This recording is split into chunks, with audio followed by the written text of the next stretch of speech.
Good afternoon, everyone. Welcome to the Conservative Women's Network. I'm Michelle Easton, president of the Clare Boothe Luce Center for Conservative Women. And thanks to C-SPAN, Book TV for covering this excellent author and important new book, and thanks to all of you for coming today. This year marks the Clare Boothe Luce Center's 30th anniversary of preparing and promoting conservative women leaders. Our primary focus is on college age and some high school girls, and you see the photos on the wall, teaching them to be better leaders for the country in the years ahead and inspiring them in policy and work ethic with women like those we sponsor at this event. This Luce program, the Conservative Women's Network, is one of our favorites. It began over 23 years ago for the purpose of promoting the best conservative women leaders and their tremendously important messages. Also, CWN brings together women from Virginia, Maryland, DC, sometimes further, to get to know and network with like-minded women and to learn from conservative women leaders. Conservative women leaders like today's speaker, Mary Eberstadt. 10 years ago, in 2013, Mary wrote a wonderful book titled Adam and Eve After the Pill, Paradoxes of the Sexual Revolution. This year, 2023, Mary's book was republished, updated, and titled Adam and Eve After the Pill, Revisited. Her book is so excellent in explaining the legacy of the sexual revolution, revealing the toll that the sexual revolution has taken on so much of Western society. For example, she points out that instead of lowering the rates of abortion, out of wedlock birth, divorce, and fatherlessness, as was promised, it accelerated all of them. And there's so much more in this book. Other outstanding books by Mary include Primal Screams, How the Sexual Revolution Created Identity Politics, and How the West Really Lost God, a New Theory of Secularization, and also The Loser Letters, a comic tale of life, death, and atheism. And that novel, the 2010 novel, The Loser Letters, about a young woman struggling with addiction in rehab, was adapted for stage and premiered at Catholic University in the fall of 2017. And Mary's writings, she's such a fine writer. They've appeared many, many places. The Wall Street Journal, Policy Review, National Review, First Things, Time, to name just a few. She's a senior research fellow at the Faith and Reason Institute and holds a chair at the Catholic Information Center in Washington, D.C. And during the Reagan administration, she served as a speechwriter to Secretary of State George Shultz for 2 years. And she founded the Kirkpatrick Society, I'm in that, the literary organization which mentors hundreds of writers. Mary graduated magna cum laude from Cornell University with 2 majors, philosophy and government. She has 4 children. They're grown, right? Pretty much. And she's married to another celebrated author, Nicholas Eberstadt. Now, following today's talk and a little bit of time for questions, I hope you'll all join us for lunch next door. And Mary's book is available for purchase, and she has graciously agreed to sign them for you if you like. So please join me now in welcoming Mary Eberstadt.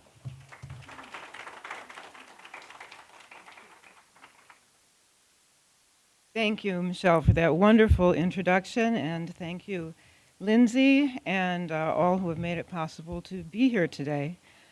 Our last time together, several years ago, was one of my all-time favorite book events, and it made me look forward to our gathering today. So I'd like to start with some of the backstory to this new book, Adam and Eve After the Pill, Revisited. In my mind, this new book closes a body of work that began over 10 years ago with its predecessor, Adam and Eve After the Pill. Now, in saying that this project is closed, I don't mean that the last word has been had on it. Far from it. In a most welcome development, new voices are emerging, including from non-religious orbits that are also newly skeptical of the post-1960s status quo. I mean instead that an idea that I started developing over a decade ago has now, with this new book, received the more or less systematic treatment first envisioned for it. The elevator version of that idea is simple. For 6 decades, a secularizing Western society has been telling itself a falsely happy story about the outcomes of the sexual revolution. To counter that false reading, we've needed an account of its fallout that was closer to the truth. That account, I thought, should have 2 parts. One, examining post-revolutionary reality among individuals, and the other, examining its effects on the wider world. Now, this unexpected adventure really began with the oddest spark. A reading of the papal encyclical Humanae Vitae, issued in 1968, reiterating a traditional Christian teaching about marriage and sex. It's hard to get across just how transformative that first reading was for me. As a researcher who had studied and written about various aspects of American society over the years, I knew from various forms of evidence, popular as well as expert, that the predictions in that encyclical were not just predictions. They had actually all come true. And I get into this more both in the first book and the second. Sources abounded, especially in the social sciences, to prove it. What struck me most forcefully here was that ancient moral teaching was being vindicated inadvertently, but roundly, by secular sources. It was not theology that was demonstrating the downside of separating recreation and procreation, though no doubt theology can. Instead, it was scholarship about subjects like broken homes, rising rates of mental illness, interrupted relations between the sexes, and lots of other interrelated facts. This body of work, understood in full, has gone to show, in effect, that ancient teaching, however unwanted or ignored it may be, had gotten something right. That perception, that aha moment, went on to result in the 2 Adam and Eve books and their contrarian readings of the sexual revolution. The first one examined what might be called the microscopic fallout of humanity's embrace of contraception, the effects on individual men, women, and children. Now, I'd like to share that some of the first book's own fallout came as a surprise, in particular, the emotional reaction among some readers. After all, neither of these books is a work of self-help. They're both based on social science, they're both analytical. And they make no sentimental appeals. And although, like most authors, I have tried to avoid boring readers into narcolepsy, I did not and do not believe that the prose in the first book accounted for this emotional reaction. And yet it was forceful. As the volume made the rounds, first in English and then Spanish, Polish, and other languages, evidence of its unexpected impact continued to accumulate in email and in the rounds of life. Often, following a book talk, individuals in the audience would linger and confide that reading Adam and Eve After the Pill had changed the way they saw the world, sometimes even the way they lived. Men and women alike told with tears or wrote in pain their hard stories of blight, of families and children lost to the revolution's troika: divorce, pornography, abortion. Let me offer a few snapshots. In response to one chapter in the first book, a man who had lived on the streets prostituting himself started posting extraordinary commentaries online about how post-revolutionary permissiveness had nearly destroyed him. Another time, after a talk delivered in Texas, a woman approached to confide that the book's analysis had somehow convinced her to have more children. And she brought a friend with her as proof, and they showed me photographs of these kids. Following a speech in Ohio in a different year, a young woman came forward from the crowd to tell me that she had traveled some distance to be there just to give one message, that a chapter in that book had made her understand the pain she had suffered as a child of sexual abuse, and that she had become a Christian after reckoning with it. What to make of these unbidden, raw testimonials? Puzzling this out during the years after the first Adam and Eve book, 3 conclusions suggested themselves. The first was that these kinds of stories and experiences amounted to an affirmation of the book's thesis. The post-1960s disorder was indeed generating casualties of all kinds, and their suffering was not being noticed, let alone validated or addressed, by a secularizing culture steeped in denial. Second, it was clear that some readers were galvanized by something else, the idea that the sexual revolution was open for questioning at all. After all, ever since the 1960s, liberationists have anchored their successes to the supposed inevitability of history. Adam and Eve after the pill's suggestion that these changes might not be permanent, that they might be subject like any other social phenomena to revision and scrutiny, seemed to some readers a step forward. And a third conclusion also materialized. Like Rosencrantz and Guildenstern and Hamlet, that first Adam and Eve book had wandered unknowingly into a wider drama. The book's contrarian case implicitly raised a big question. If the secular consensus could whitewash the human damage out there in the name of progress, what other critical fallout might it be missing? So this leads us to the book at hand. Adam and Eve After the Pill Revisited is a new installment. It's a follow-on to the original and a new argument based on a decade's worth of related research and writing. Its logic is united to the first book by the same claim, the desire to understand through empiricism the fruits of the seeds planted in the 1960s. So the new book widens the aperture to talk about the macrocosmic fallout from the revolution.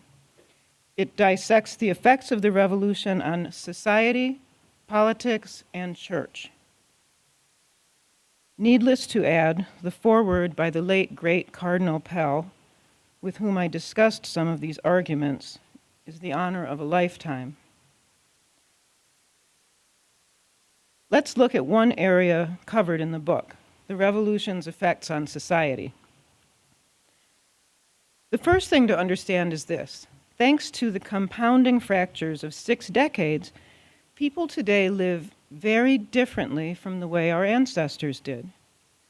Very differently from people across the planet, across history. This is simple arithmetic. Families are smaller, families are broken. Many people no longer have siblings of the same sex or the opposite sex, or siblings at all. Abortion continues. More and more kids are growing up without a father. In sum, these are all acts of subtraction. I call them acts of human subtraction. Post-revolutionary men and women have subtracted potential trusted souls out of our lives on a scale never seen before. Inadvertently, but really, this means a diminished pool of loved ones to count on. It means fewer people to trust and learn from. It means that rudimentary social learning is harder to come by.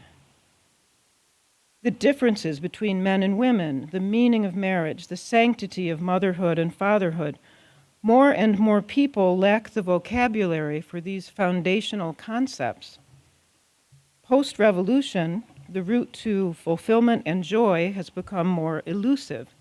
It has to be rediscovered or reinvented by people who have been deprived, again, of rudimentary social learning by subtraction.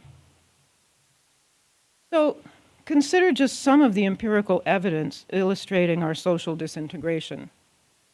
We are surrounded by data showing that something about post-revolutionary life is inflicting widespread damage. Psychologists cite an unprecedented mental health crisis among the young, and this was true for many years before the pandemic. Also, at record levels, psychotropic medications for adults, licit and illicit. Across the United States this year, drug overdoses are higher than they have ever been, and for the first time in recorded history, life expectancy is declining. Meanwhile, atomized, broken children take to the streets, sometimes in gangs, sometimes as solitary murderers, proving that loneliness fuels evil. Deaths of despair, a phrase that did not even exist 10 years ago, has entered the vernacular, and everybody knows what it means. My point is that this tragic recital points to causality. The sexual revolution is not the only social force contributing to today's dysfunction, but as both books argue, it is the single most important cause of social decay that is not yet understood as such. The hope behind both these books is to change that misperception and to correct the record for the benefit of people present and to come. Consider briefly a second area discussed in the book, how post-revolutionary trends are affecting our politics. The book argues that as the primal communities of family and religious faith have become more dysfunctional, more and more people have transferred their loyalties and attachments to other groups. In particular, groups based on identity politics or common bonds of ethnicity, race, erotic leanings, LGBTQ, etc. In other words, post-revolutionary change is at the root of identity politics. These groups operate as substitute families and substitute religious communities for people who don't know the real thing as they used to. As proof, consider the timeline. The very phrase identity politics is relatively new. It first appeared in 1977 in a manifesto published by a feminist group called the Combahee River Collective. And in that document, they use the phrase identity politics and tie it to victimization. They make several declarations that charted a new course for American politics. They declared that they were giving up on making common cause with men. They said that the conventional family and conventional community were out of bounds. They said, in effect, that the only people they could trust were people just like them, victims who shared the same oppression. There's a straight line from that manifesto in 1977 to Black Lives Matter today. That movement also stands against the conventional family. It also declares that peaceful coexistence with the wider community is somehow unwanted or impossible. The political wing of what is called the LGBTQ community is just as absolutist and just as hostile to traditional ideas of tolerance. It is also just as insistent on dividing the known political universe into two simple groups, allies and enemies. The point here is that this whole phenomenon of identity politics, the signature politics of our day, is born out of loss. It is born out of the subtraction of people mentioned earlier.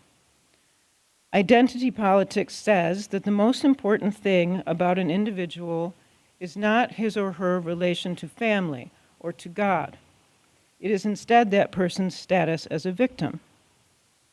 These groups command and receive absolute loyalty from their members, the kind of unthinking, primal loyalty formerly associated with family. Now I'll mention the third area covered in the book, which is the effects of the sexual revolution on Christianity itself. As the book shows in detail, The churches today are being torn apart because of this very question.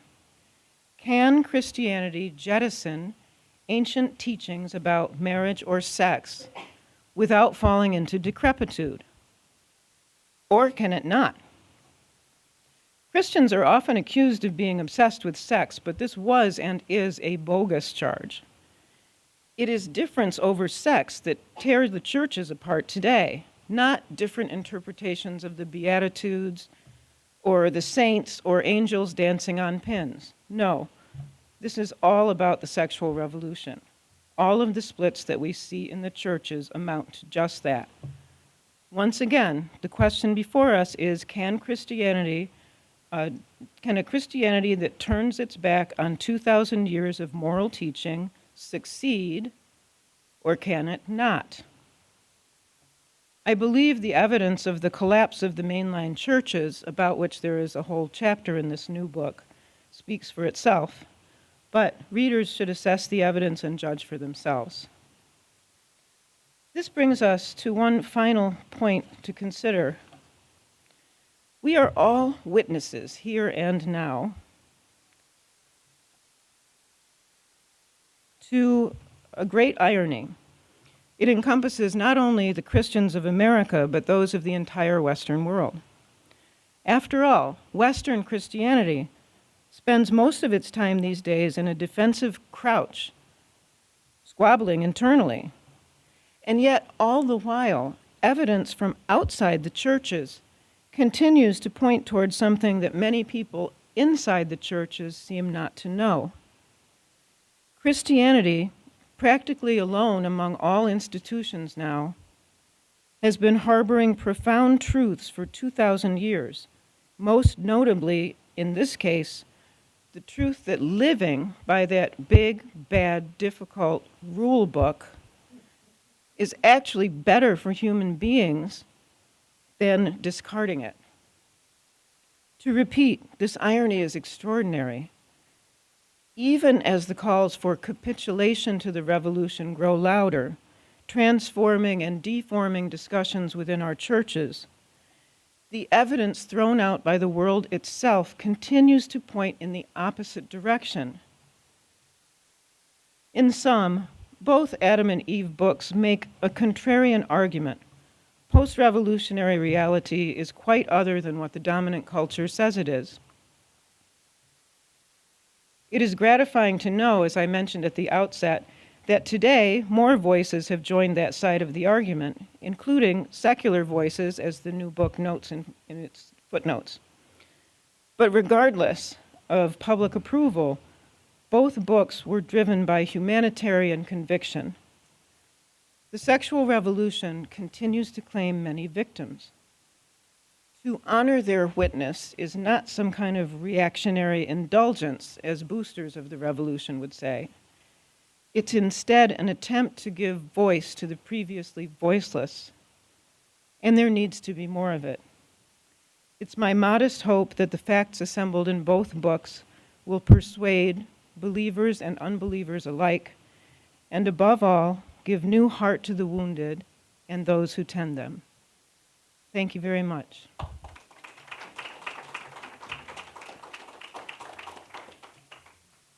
great. I know everybody wants to read the whole book now. Great summary. You'll do a few questions. We have a microphone. Here's our first question. Caitlin has the mic. If you just give your name and affiliation if you have one.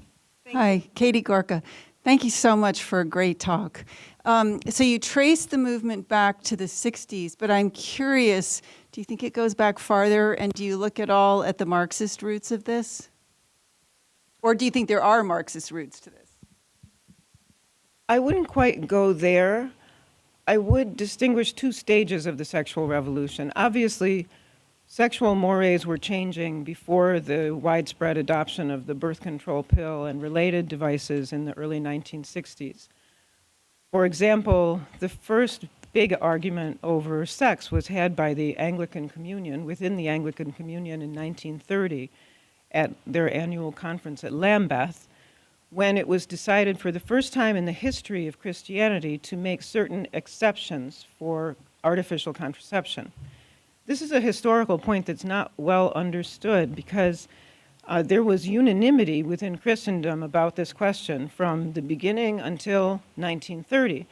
And the Anglican Communion decided that in certain circumstances in marriage and consultation with a pastor, et cetera, there were several steps that had to be observed, that contraception could be okayed. Now, as it turned out, that line did not hold, and in very short order, there were no more exceptions, there was no more talk of married people, et cetera.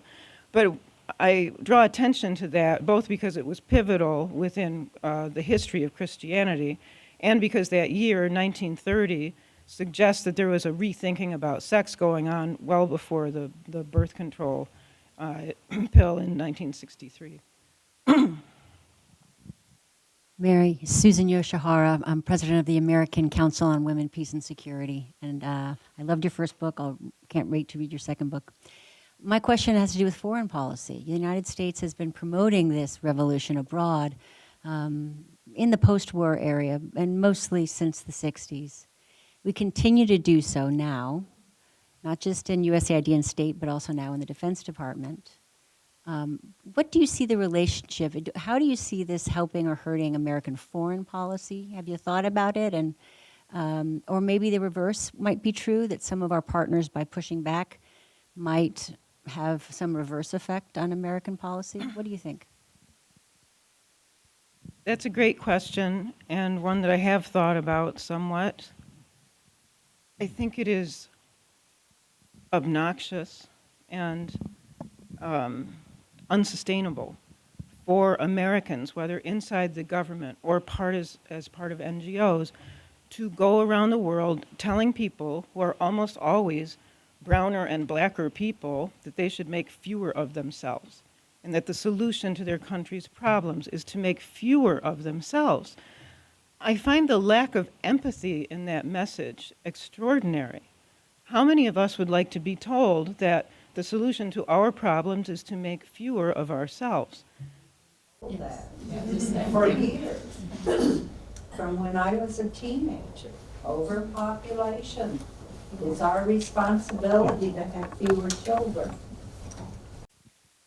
Again, I think there's a moral hazard here that has gone unaddressed by practically everyone.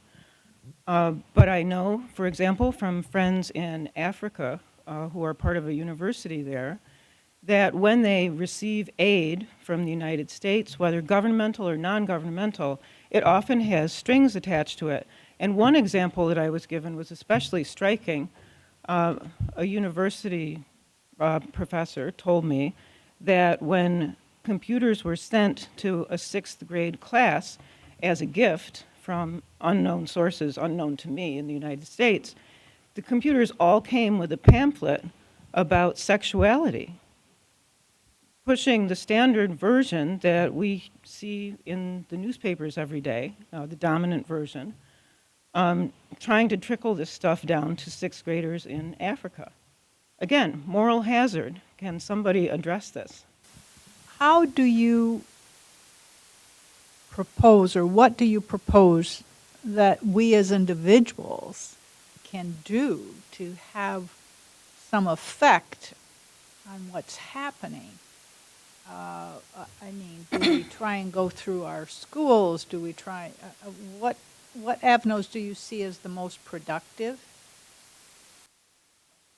All of the above. So one analogy that came to mind continuously in the writing of these books was that of tobacco smoking. And I say that not to knock smokers, I say that because there's a striking analogy here. Decades and decades ago, smoking was so prevalent, I can actually remember when you could smoke in a hospital room. I remember seeing this as a child. Not if oxygen tanks were present, but you could smoke in a hospital room and everywhere else. And we know the world is very different that way today. Try lighting up in here right now and see what happens. So what changed? What changed wasn't nicotine, which was and is an astonishing drug. What changed was social perception. And what arrived was a new consensus based on decades and decades of research about the harms to some people of tobacco smoking. And it took a long time for this research to penetrate. I remember very well the resistance to it, the first time that California banned smoking inside restaurants, for example. And yet, over time, what happened was a social transformation because of information, not because of religious revival, not for any other reason than the fact that information about harm eventually trickled down and made a difference in individual lives. I think something like that will happen in the case of the sexual revolution.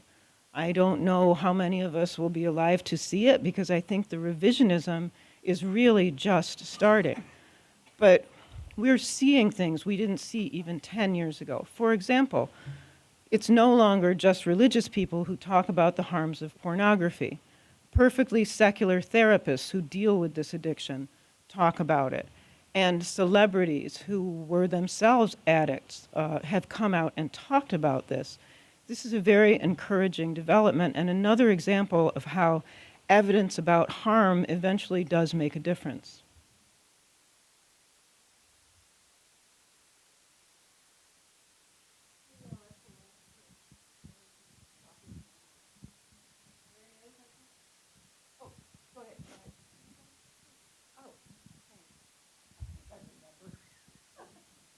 Well, I do know one thing I'm very concerned about is the suicide rate of our children.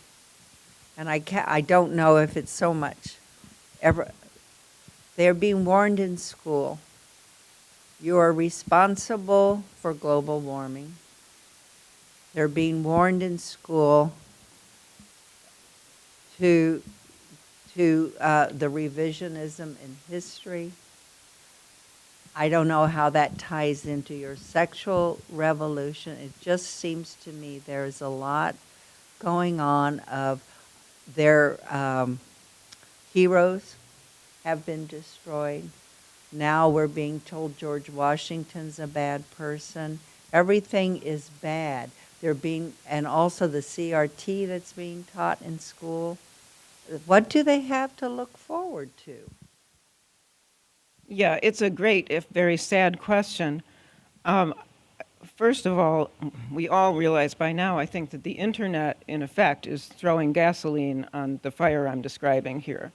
And the more kids can be kept away from its darker corners, the better. I think it's very encouraging that a number of states now make kids lock up their phones when they get to school. I wish every state would do this.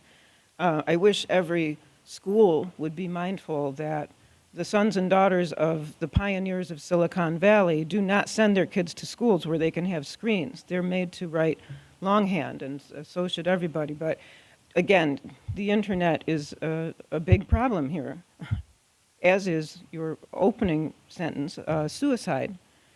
And about that, I can only say that it points again to what I was talking about in the opening, about the number of acts of human subtraction and what they have done to people. You know, we've had a spate of these terrible shootings lately. One of these shooters left a simple note. He said, "I have no family, I have no friends." That's where this is coming from. It couldn't have been clearer. So if there's a way of getting some good out of evil, maybe people should meditate on that note of his.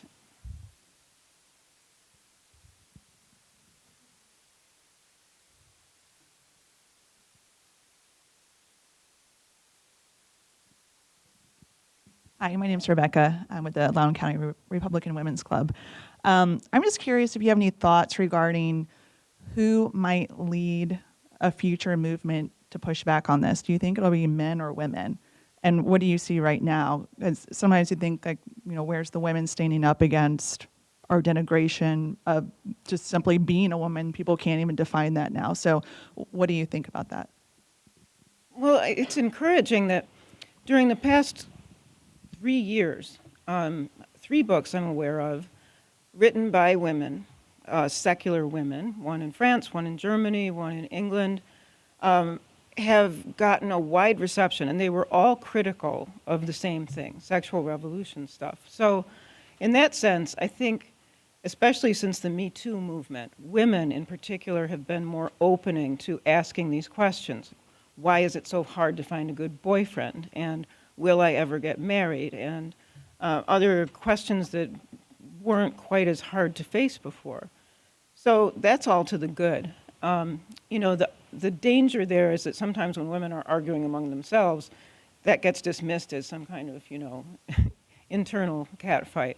So it would be good to have some of the guys stand up and take a lead here too, inside and outside the churches and the synagogues, etc.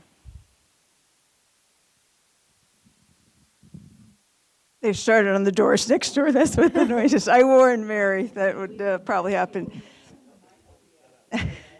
Maybe the last question I'll ask is about college girls. You know, that's the primary focus of the Center for Conservative Women. And we talk about this subject a fair amount. Right here, this picture on the wall is Cleta Mitchell talking to college girls at one of our summer seminars, and the name of her speech is, "It's better to be respected than liked." It's a great speech, and a lot of it is geared more toward the professional than sexual, but it's a really good speech. The girls at college now tell us, Madeline just graduated here from Arizona, that the two things that most colleges tell them is use contraception and make sure you get tested regularly. These are the only two words of wisdom or advice college girls and boys get at college. And they're not getting a lot of other guidance. Some of the girls are smart enough, they're in groups, they're in religious groups, they have groups of friends, but it's so incredibly hard. I know you raised daughters, and we talk about it a lot, but I wonder if maybe you just finish talking about that segment, the terrible damage that happens to young women, too many young women, when they're in higher education. Yeah, I mean, higher education treats them like animals. I mean, the view of human nature, by extension, of those kinds of messages about just make sure of your contraception and get yourself tested, is a very flattened view of human nature, and it's demeaning. And against that, we do have ennobling versions of human nature and ennobling ideas of what men and women are for.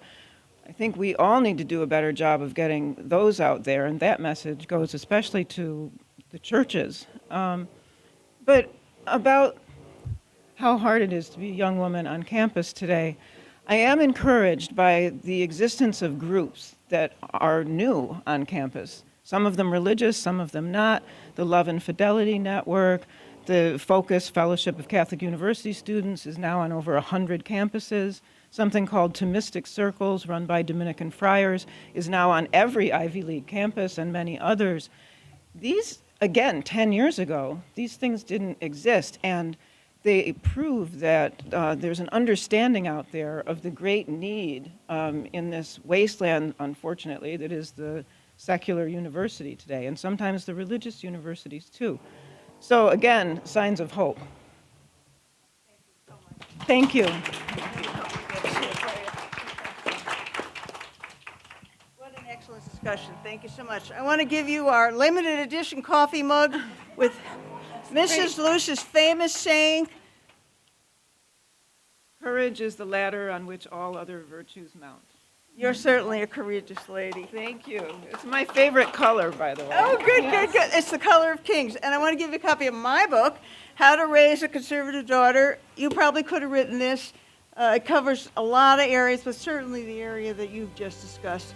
I give it to you with our thanks and our gratitude for all you've done and all you'll continue to do. Thank you.